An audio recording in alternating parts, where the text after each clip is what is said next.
Assalamualaikum warahmatullahi wabarakatuh. Perkenalkan, nama saya Sifwa Hairunisa dari kelas 3 Ekonomi Syariah B. Tujuan dari pembuatan video ini adalah untuk memenuhi tugas mata kuliah pengantar perbankan. Di sini saya akan membahas tentang lembaga bank. Jadi menurut Undang-Undang Nomor 7 Tahun 1992, bank adalah badan usaha yang menghimpun dana dari masyarakat dalam bentuk simpanan dan menyalurkan kepada masyarakat dalam rangka meningkatkan taraf hidup rakyat banyak.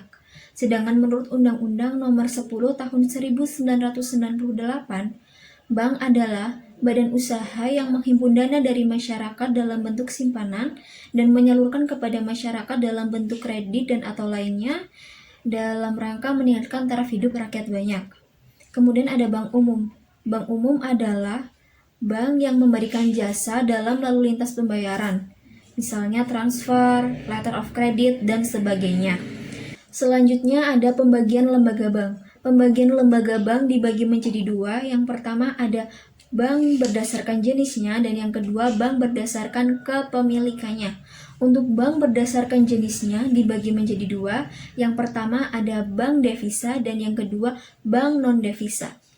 Bank devisa adalah bank umum yang sudah mendapatkan izin dari pemerintah yang berkaitan dengan pembayaran luar negeri dan penjualan valuta asing. Sedangkan bank non-devisa ini adalah kebalikan dari bank devisa. Bank berdasarkan kepemilikannya ini dibagi menjadi 5. Yang pertama adalah bank BUMN, Badan Usaha Milik Negara. Yang ada Bank Mandiri, BRI, BNI, dan BTN. Yang kedua ada bank swasta. Ini seperti BCA, Bank Bukopin, Bank Danamon, dan Bank Mega. Kemudian ada bank asing. Bank asing ini adalah bank milik orang asing dan sahamnya juga milik orang asing. Contohnya HSBC Bank, Victoria. Kemudian ada bank campuran. Bank campuran ini sahamnya dimiliki oleh orang Indonesia dan juga orang asing. Nah, dan yang terakhir adalah bank milik pemerintah provinsi. Jadi bank milik pemerintah provinsi ini adalah bank yang dimiliki oleh pemerintah provinsi di daerah tersebut. Contohnya seperti Bank Jateng, Bank Jatim, Bank Jabar, Bank DKI, dan sejenisnya. Yang selanjutnya adalah tujuan lembaga bank. Tujuan lembaga bank itu yang pertama adalah memperoleh profit atau keuntungan. Ingat ya teman-teman, ini adalah tujuan utama lembaga bank, memperoleh profit atau keuntungan. Yang kedua, menyalurkan dana dari pemerintah untuk masyarakat yang membutuhkan. Dan yang ketiga, dapat dilaksanakannya transfer dana dari pemerintah pusat untuk pemerintah provinsi atau kabupaten kota. Selanjutnya ada unsur-unsur yang terdapat dalam struktur organisasi bank. Yang pertama ada pemegang saham, dewan komisaris, dewan direksi, pejabat eksekutif, dan karyawan. Yang selanjutnya adalah fungsi lembaga bank dalam perekonomian negara. Yang pertama, bank sebagai lembaga intermediari atau penghubung. Dengan hadirnya bank, maka banyak nasabah yang mendapat layanan jasa kredit atau pinjaman. Yang demikian, bank dapat menghubungkan antara masyarakat miskin dengan masyarakat yang kelebihan dana. Yang kedua, lembaga kreditor atau pemberi pinjaman. Bank merupakan lembaga keuangan yang diberi izin untuk memberikan pinjaman kepada masyarakat. Walaupun bukan hanya bank saja yang dapat memberikan pinjaman kepada masyarakat, tetapi setidaknya bank ini sudah mendapatkan izin dari pemerintah untuk memberikan pinjaman kepada masyarakat. Nah, yang ketiga, lembaga debitor atau lembaga yang diberi pinjaman.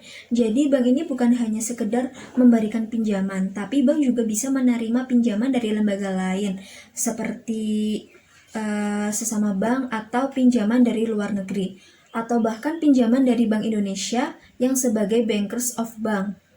Nah, yang keempat, lembaga keuangan. Artinya bank juga sebagai bagian dari lembaga keuangan itu sendiri. Seperti yang sudah kita ketahui bahwa lembaga keuangan itu dibagi menjadi dua. Yang pertama ada lembaga bank dan lembaga non-bank. Lembaga bank ini ya seperti Bank BRI, BNI gitu ya. Nah, terus lembaga non-bank ini contohnya seperti asuransi, pegadaian, leasing, koperasi, dan sejenisnya. Nah, selanjutnya fungsi lembaga bank yang kelima atau yang terakhir yaitu lembaga penyedia jasa lainnya kepada masyarakat.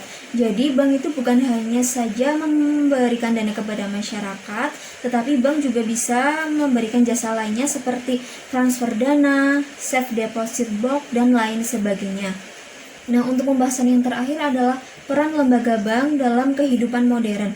Ada yang mengatakan bahwa sepertinya sendi kehidupan manusia itu sangat erat dengan lembaga perbankan, yang artinya bahwa hampir semua unsur kehidupan manusia itu terhubung dengan lembaga bank. Nah, seperti sekarang ini dengan adanya jual beli online, terhubung juga dengan bank untuk mentransfer pembayaran. Sekarang juga toko-toko yang offline, misalnya di supermarket itu juga terhubung dengan bank. Kan kalau misalnya di kasir itu kan ada pembayaran dengan dua metode, yang pertama dengan uang cash dan yang kedua dengan kartu debit gitu misalnya. Nah, sekian materi yang bisa saya sampaikan. Mohon maaf apabila ada kesalahan. Semoga bermanfaat. Wassalamualaikum warahmatullahi wabarakatuh.